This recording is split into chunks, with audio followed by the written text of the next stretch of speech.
It is a claim that is made against our religion, the religion of Islam. An accusation, in fact, a slander against our religion. That our religion oppresses women.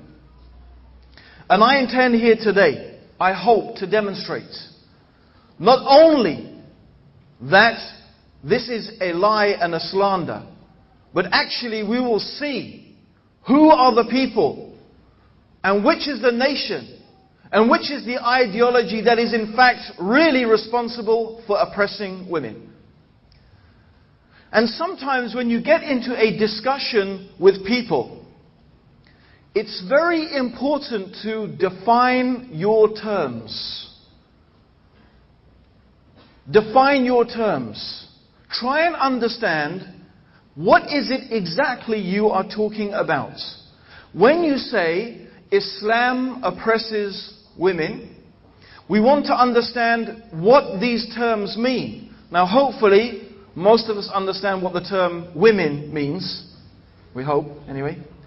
Okay? But the term we want to talk about today is the term oppression. What does oppression mean? And I'm going to spend a little bit of time defining and looking into the concept of oppression. What does it mean? What is its reality? And this is very important. So let's define this term oppression. First of all, there's no doubt that oppression is something that everybody hates and despises. Nobody likes oppression. The use of the word oppression is a type of an offensive, derogatory term. We know that the Prophet ﷺ said that dhulm, the oppression, will stand as darkness on the day of judgment. And Allah subhanahu wa ta'ala, He tells us in the Quran that He does not love the zalimun, the oppressors. And so it is very clear that Islam itself and the Quran itself condemns oppression. And in fact, our noble religion orders us, and it is one of our duties and obligations, to fight against oppression. And that is one of the very reasons why we are called to jihad, to relieve people from tyranny and from oppression. So oppression is not something that Islam tolerates. Oppression is something that this noble religion condemns. It is something, of course, that all human beings hate. So let us therefore define actually what we mean by oppression. Implicit in the meaning of the word oppression is the concept of denying something its rights. Now we're very used to hearing a lot about rights, especially so-called human rights. We hear often about people's human rights being violated. We also have animal rights. And different sections of society have different rights. So, in order to understand what oppression is, we have to make a further understanding. What is rights? What is the right of something? What does that mean when we talk about human rights, or this is the right of something? Okay. The right of something means, it implies that it is something that is natural to it. So the right of something implies, and that is understood in its meaning, that it is something that is part of its nature. It is natural to it. Let's give an example. Now, has anyone seen the film Free Willy? Okay, did it make you cry? Didn't it make you cry, that film? Made me cry. Okay, so if you haven't seen it, Free Willy is about this great big killer whale. And this great big beautiful killer whale is locked up in a small little compound for people's entertainment. Now of course, I don't know if any of you went and have ever been to see one of these killer whales or some of these dolphins put on display in these small little pens where they jump and they go through hoops and so on and so forth. And of course, as little children, we go and we watch it and it's all very amusing. Isn't that fantastic? But a lot of people must go away thinking about how an animal, such a beautiful animal, could be confined to such a narrow space. An animal that was created, whose natural environment is to swim in thousands of miles of ocean. And so without doubt, most people would recognize that this is a type of oppression, that this animal is oppressed. Because why? It has been taken away from its natural environment. It's taken away from what is naturally due to it, to be free. So, this is oppression. Another example of oppression that is, I'm sure, very easy for all of us to understand. It is the right of a worker. If you work for somebody and you are employed by somebody, implicit in the nature of being a worker is that you get paid for your work. If someone does not pay you for your work, then without doubt we would all agree that this is oppression. That we have been deprived of our rights. I worked, my right is to be paid. If someone deprives me, I have been oppressed. Okay, so I hope therefore that we have understood oppression. Oppression means to deprive something of its rights, which means to deprive something of what its nature requires of it. So therefore, let's go back to our discussion. The point at hand.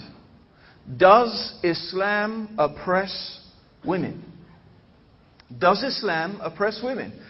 Therefore, we ask the question again, with our definitions, does Islam deny women their rights? Does Islam deprive women of what is natural to them? Does it take them away from their nature? And does it deprive them of what naturally they should have? This is the question. And of course, to answer that question, we also have to answer before that another question. What is the nature of women?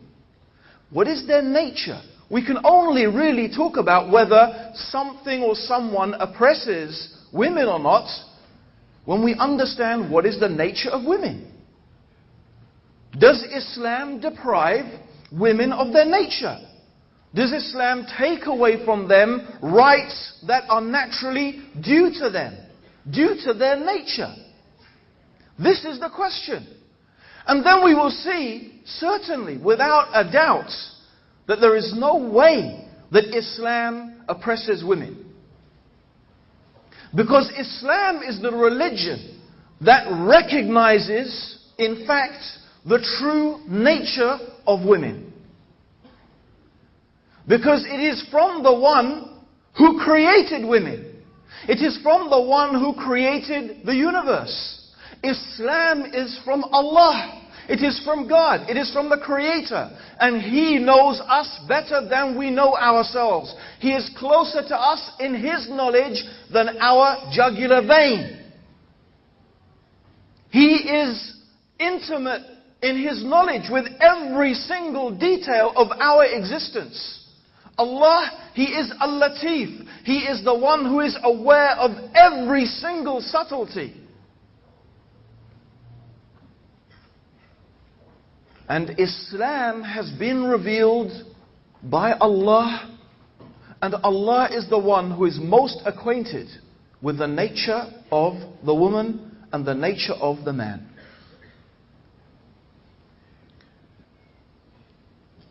And so what we find in the religion of Islam is that Islam has set a paradigm, Islam has set an example. Islam has given us and defined for us the roles of men and the roles of women according to our natures, not according to some ideology, not according to some hopeful or wishful thinking that wouldn't it be nice if this and wouldn't it be nice with that. But this is not actually connected in any way with the reality of how people are. And what we're going to find, indeed, is that the Western world has been experimenting with human beings on a massive scale for the past 60 years. Humanity has been going through a massive experiment. And I'm sure we are all familiar with the ideology prevalent in the West. The ideology that tells us not that men and women are different, but that men and women are the same.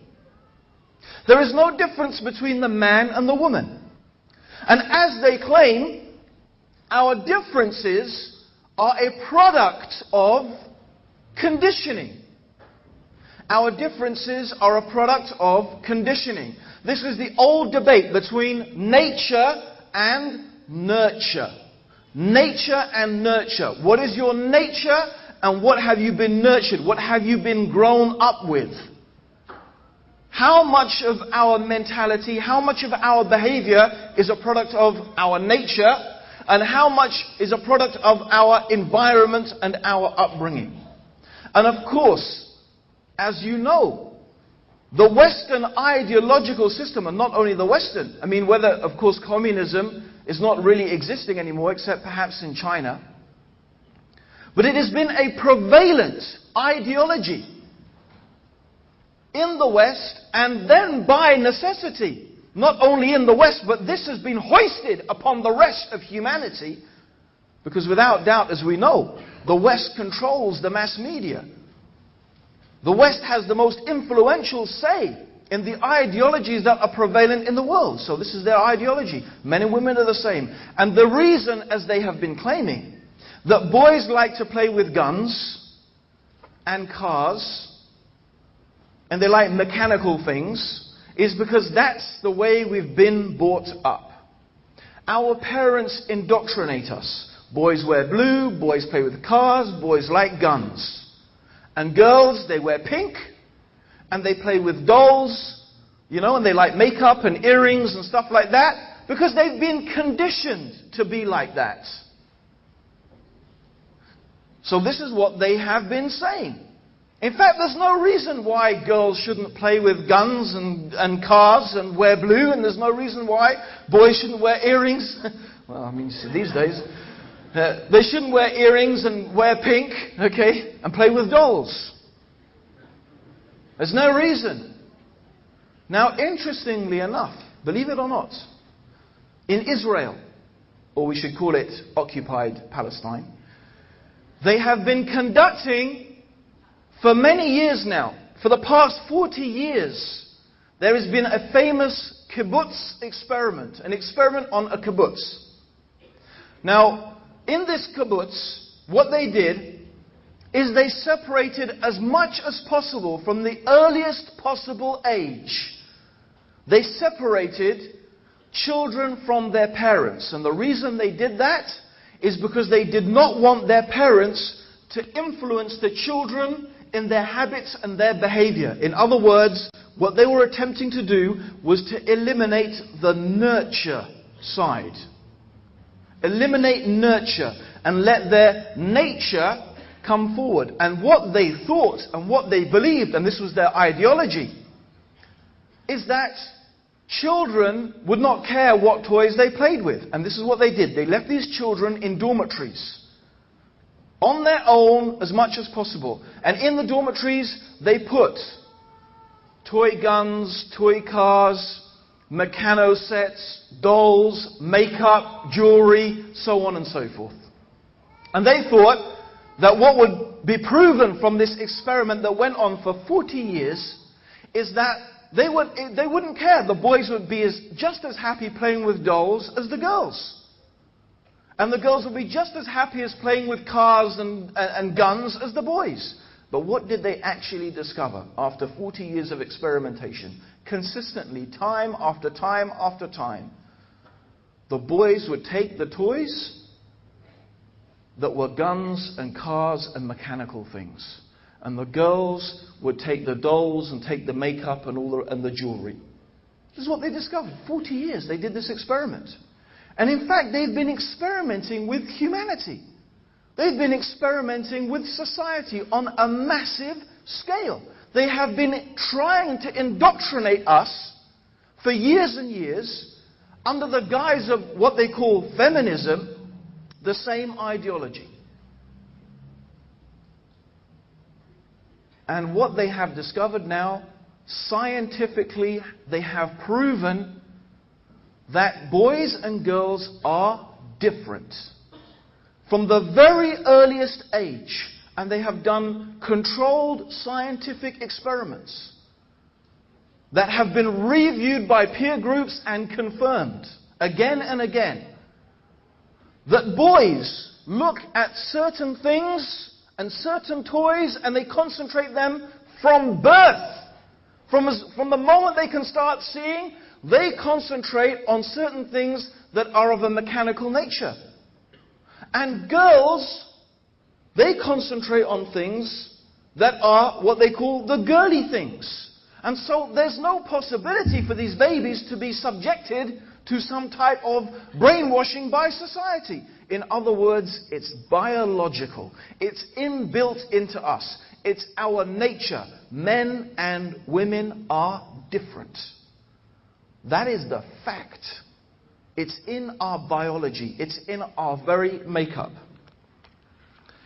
Now, let us read something that has been mentioned by a French Nobel laureate. His name is Alex Camel. And this is what he said. The difference between men and women are of more fundamental nature than is usually realized. And that these differences are caused by the very structure of the tissue and by the impregnation of the entire organism with specific chemical substances secreted by the ovary.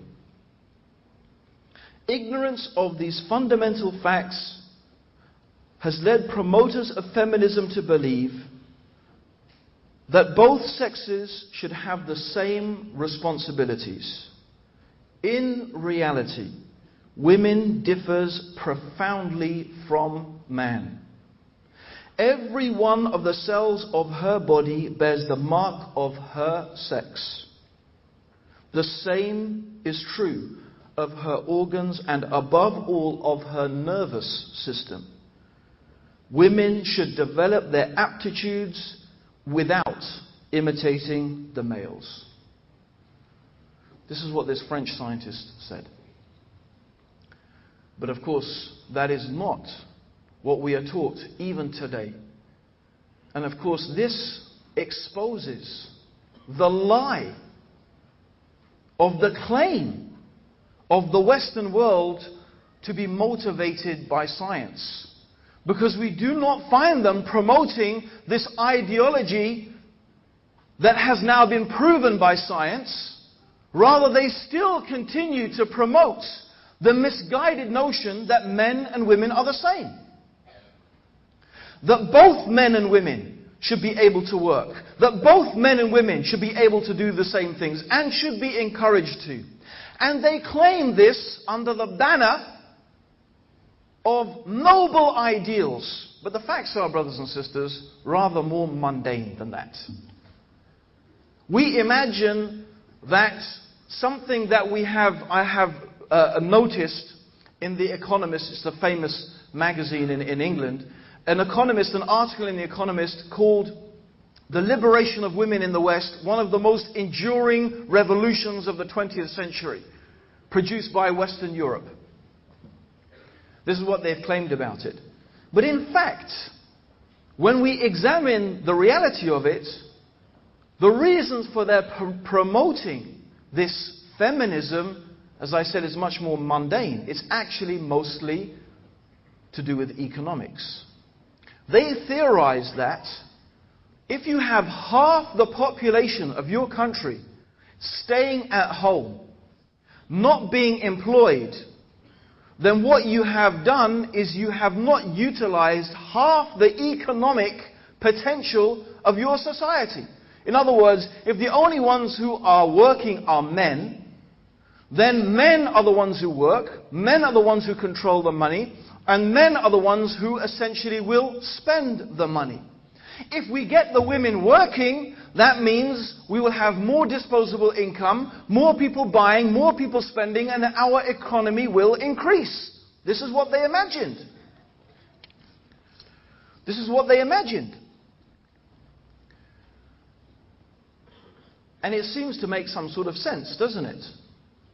If we look at the origins of this, it started in the First World War. In the First World War, when lots of men were going out and getting slaughtered in their millions, in the battlefields in France, and also in the Second World War, the women were forced to go to the factories to produce munitions. And then they got a taste of liberation. And once they got a taste of liberation, as they called it, and they started having their own incomes, they didn't want to go back to the old ways of being chained to the kitchen sink, as they called it. And it seemed that for a time it was working. Wealth increased, expenditure increased, the economy went forward.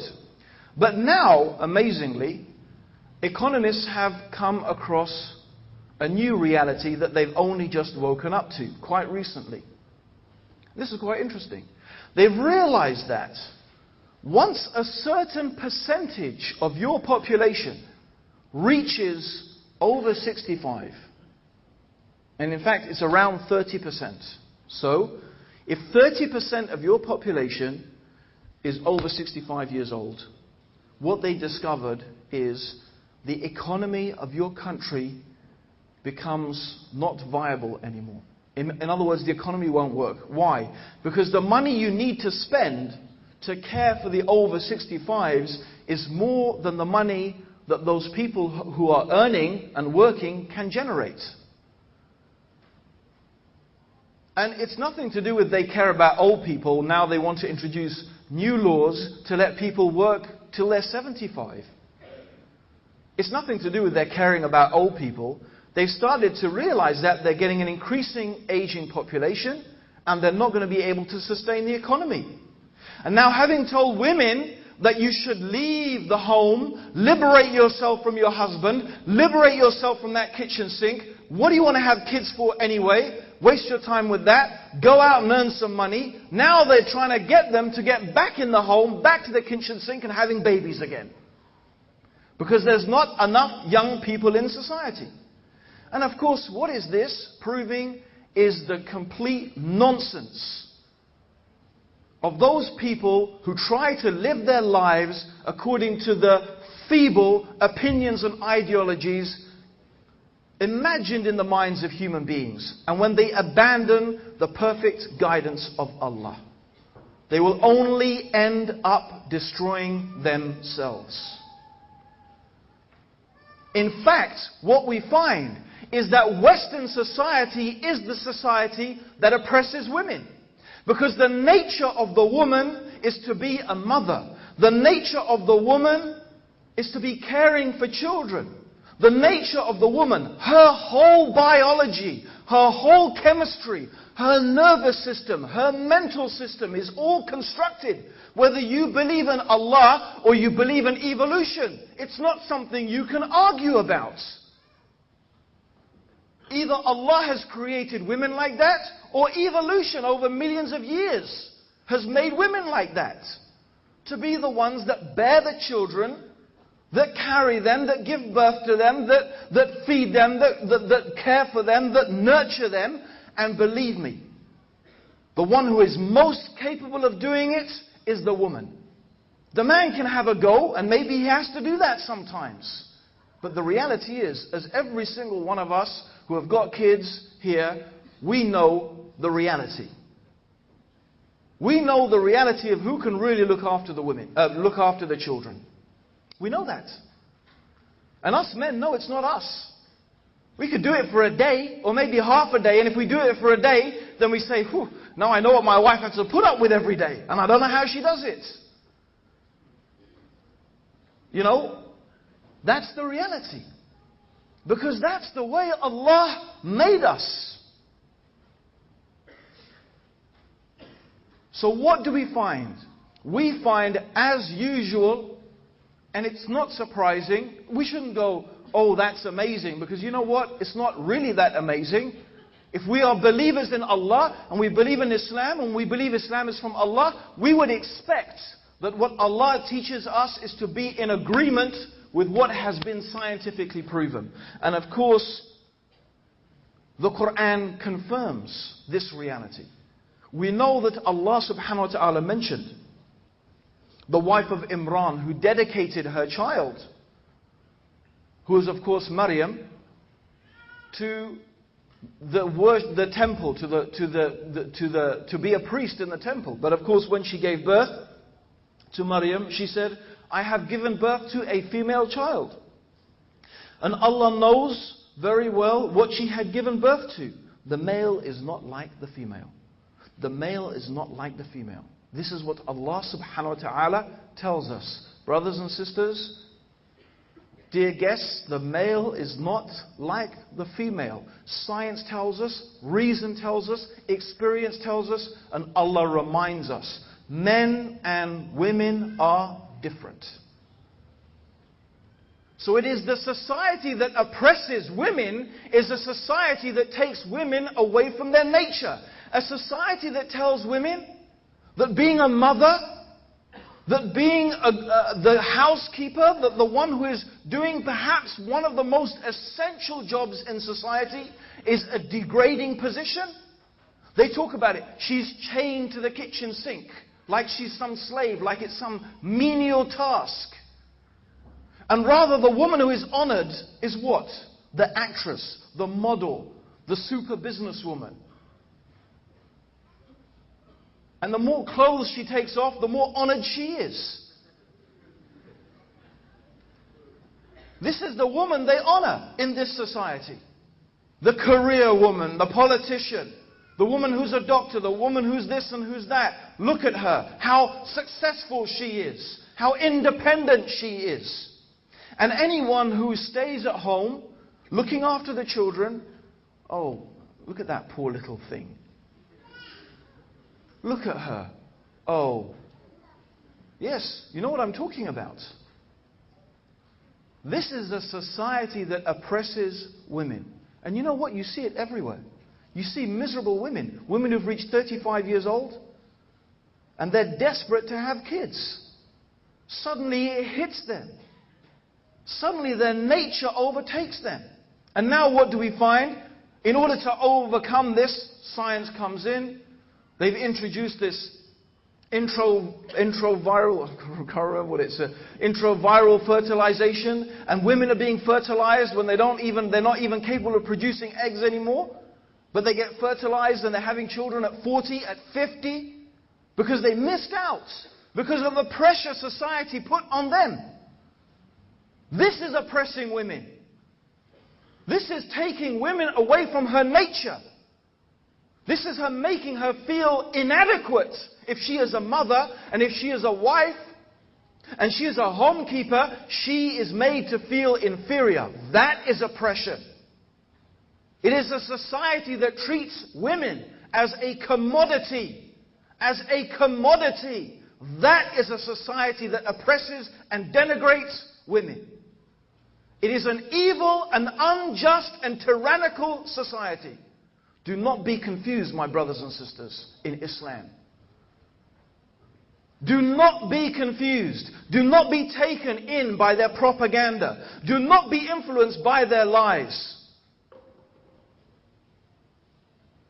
And believe me, they have sown the seeds of their own destruction. They have sown the seeds of their own destruction. And you see it.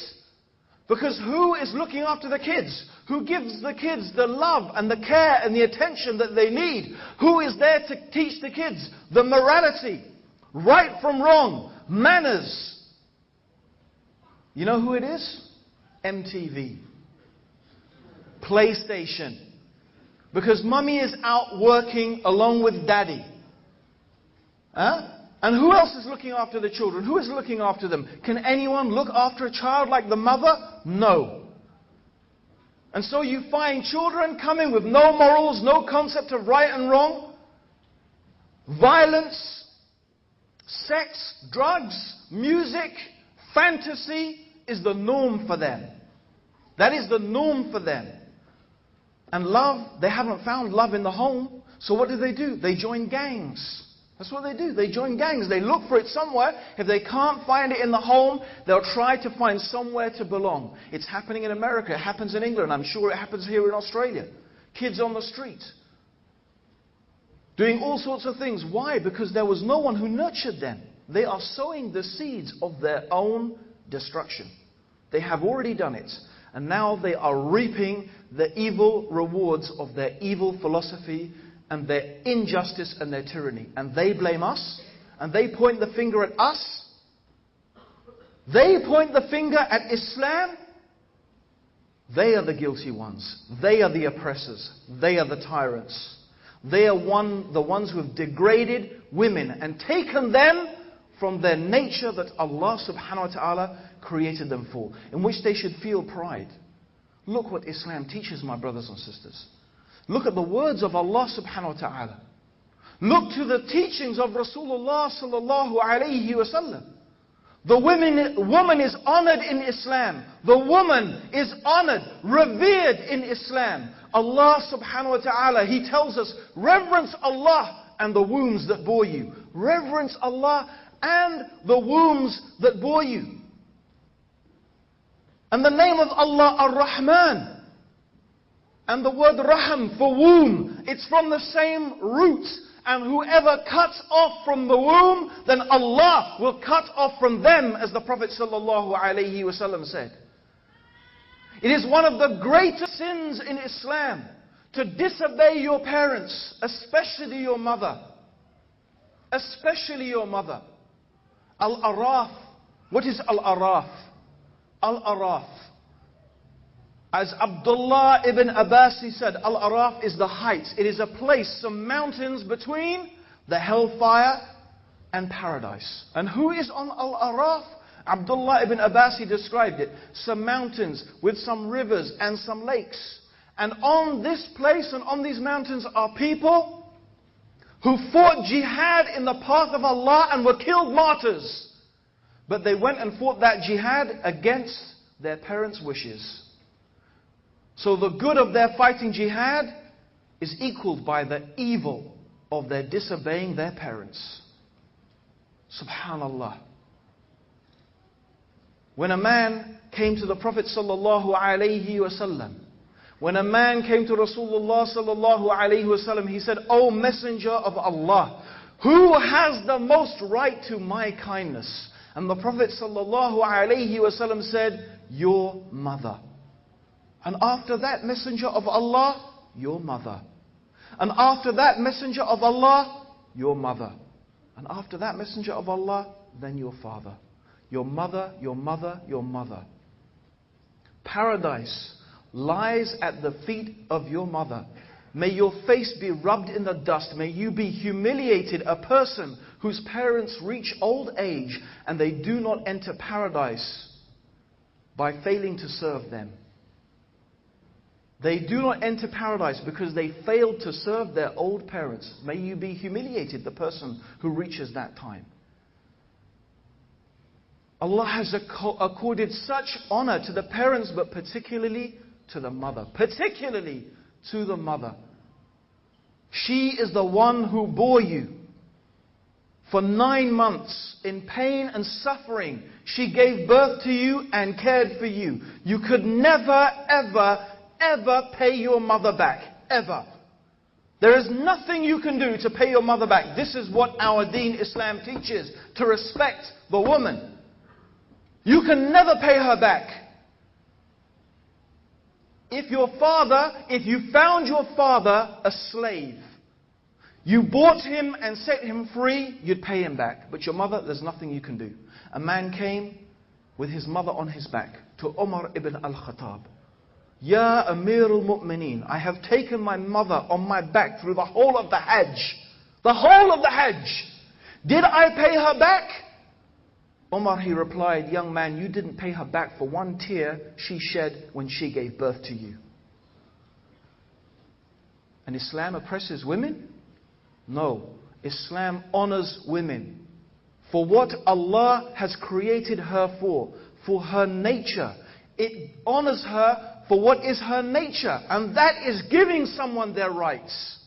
That is giving someone their rights. And that is why Allah made men the maintainers and protectors of women. They are the glass vessels. The best of you are the ones who are best to their wives. The best of you are the ones who are best to their wives. This is what Rasulullah sallallahu alayhi wasallam taught. How far, unfortunately, many Muslims are from the commands of Allah, from the sunnah of the Messenger sallallahu alayhi wasallam. There is no doubt that there are many Muslims who are abusive and tyrannical and who do oppress their women. But that's not Islam. Islam is not responsible for that any more than Islam is responsible for a Muslim who drinks alcohol or takes drugs or kills innocent human beings. Islam is free from that.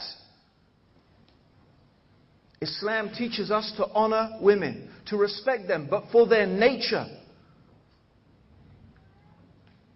The best of you are those who are best to their wives. And of course the Prophet ﷺ was the one who is best to their wives. And Allah has made men the maintainers and protectors of women. They are the glass vessels. They are delicate. They are sensitive. They need to be treated with care and with love and with patience. Allah has given them a certain nature. A certain nature. They need that nature in order to be able to look after the children. You could never do it, brothers. Never. But that nature means that there is something about them. They have certain emotions. They have certain emotional responses that they need those responses to deal with the important task of raising the children. And that means you have to deal with them, brothers, in a certain way. You have to be patient with them. There are certain things that happen to them at a certain time of the month, and it means that sometimes they behave in quite a crazy way. But they need that. That's the way Allah created them. Those chemicals are there for a reason. It happens for a reason. And we should honor that. This is Allah's creation. Perfect creation. Perfect at doing what Allah intended it to do. And we have to respect that. They are glass vessels. Treat them with kindness. Treat them with softness. Leave them the way they are. Yes, the Prophet ﷺ said, woman is created from the rib. And the most bent part of the rib is the topmost part. The mind, the mentality. So enjoy women the way they are. The Prophet told us, enjoy them. Enjoy them the way they are. With this bentness, this way that they are, but enjoy them. Because if you try to straighten them, you'll never be able to do it. And the straightening of it, in fact, will be divorce. You are trying to change Allah's nature that He created. Don't do it. Enjoy them the way they are. It is part of their beautiful quality that makes the women the thing that we love. And especially the righteous women, about whom the Prophet ﷺ said, the whole world is green and verdant. But the most precious thing in this dunya, and subhanallah, wallahi, that is the truth. The Prophet always spoke the truth, sallallahu alayhi wasallam. The most precious thing in this dunya is a righteous woman. There is nothing better and nothing more precious in this world than a righteous woman. And whoever marries a righteous woman, inshallah will succeed. Whoever marries a woman for just her beauty, or just her wealth, or her lineage, what will you get? Believe me, misery. Marry the righteous one. Marry the pious one. Marry the religious one and be successful. This is the nature that Allah subhanahu wa ta'ala created. This is the path to a beautiful and successful society. It is the foundation of it. Islam recognizes it. Confucianism recognized it also. In fact, every sensible society knows that the very foundation of society is the family. And at the heart of every family is the woman who teaches and cares and nurtures for the children. So we honor her. Islam teaches us to honor her, to respect her as our mother, to revere her. And they say that Islam does not give women their rights. And they say that Islam oppresses women. You know, there's a saying that we should give back to them. A saying that from their own books that they say they believe in. A beautiful saying attributed to Jesus. You know what it is? It says, take the log out of your eye before you try and take a twig out of somebody else's. You've got a great big log in your eye and you're trying to take a twig out of someone else's eye? Huh? That's what they're doing. They see a twig in our eye and they've got a great big log in theirs. They're so busy criticizing us. But if we compare the two, surely they are people on complete, almost complete misguidance in that regard.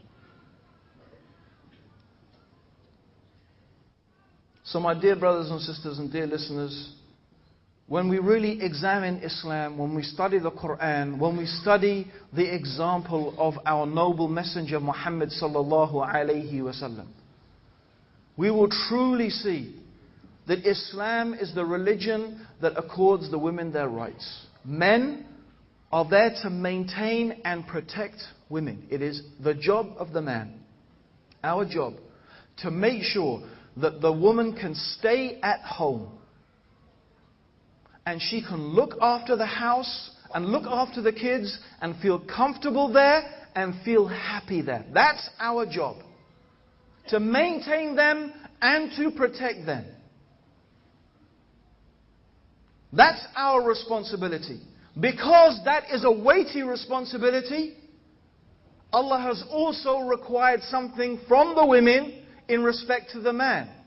And that is that God made him, because Allah made the man the maintainer and the protector, Allah gave him that responsibility. Allah didn't ask the women to go out there and earn the money, confront all that evil in there in society. Allah didn't ask the women to do that. Rather, He asked the women to care and educate and bring up the children with that love and that morality and that goodness that they need. The man, however, he has to, and he's responsible for your guidance in the deen, in the religion. He's responsible to make sure, although quite often it might be the other way around, the women often, alhamdulillah, and that's the righteous women, make sure the men are on the straight path. But it is our responsibility, and because of that, Allah requires that the woman is obedient to her husband. That when he tells her to do something and he commands her, she should do her best if it's within her capability. If, this is important, if within her capability, she should do it. And this is the respect. This is important in our society. The wife respects the husband, and insha'Allah the children will respect the mother. And if the children respect the mother, and the wife respects the husband, and the husband respects the authority of the emir, of the ruler, this is our religion. This is the basis of a true, stable society. But what you find is when the husband, when the wife doesn't respect her husband, the children will not respect her. And when the man does not respect the woman and treat her with justice and with the gentleness and with the kindness that Islam has ordered, Allah will put over him a tyrannical ruler to oppress and make his life difficult as he oppressed and made his wife's life difficult. And I believe this. I believe truly, if you look at the Muslim world today, you will see the way the ruler treats the people reflects the way the man treats his wife. You will find it.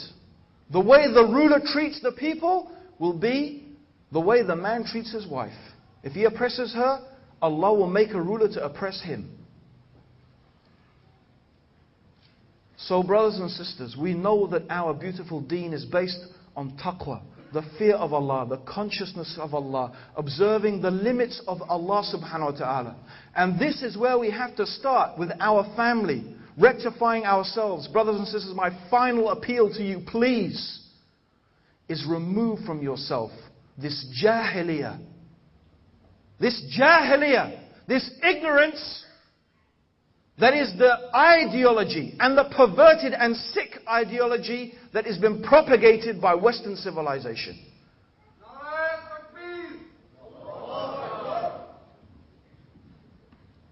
Brothers and sisters, I ask you to remove that from yourselves. I find it so sad when I hear brothers and sisters talking about, well, I've had 2 kids, I think that's enough. Because we know you've been conquered already. They don't need to come and invade our lands. They've already defeated us ideologically. Our minds have already been taken over. We've already begun to think like them. We push our daughters to get degrees, to become doctors, to become engineers, to become nuclear physicists. Look at my daughter. I'm so proud of her, what she's achieved. What? She's had 10 kids and brought them up in Islam. That would be something. Proud that you taught your daughter to be like that. No, she became a doctor. That's what we're proud of these days. That is sick, brothers and sisters. That is sick. And that is not what our religion teaches. And I am not saying, please do not misunderstand me in its importance. Yes, we need Muslim women doctors. We need women to be educated, to educate our children. We need women to be educated, to open Muslim schools, so that they can educate our children in Islam, in the deen, and in the dunya. But we have to understand, we must not get confused. We must not get confused and imagine that this is what is going to make us successful. Don't be mentally defeated. Don't allow yourselves to think with this false ideology. No, brothers and sisters. Think like Muslims. Think with Islam. Think with the Quran.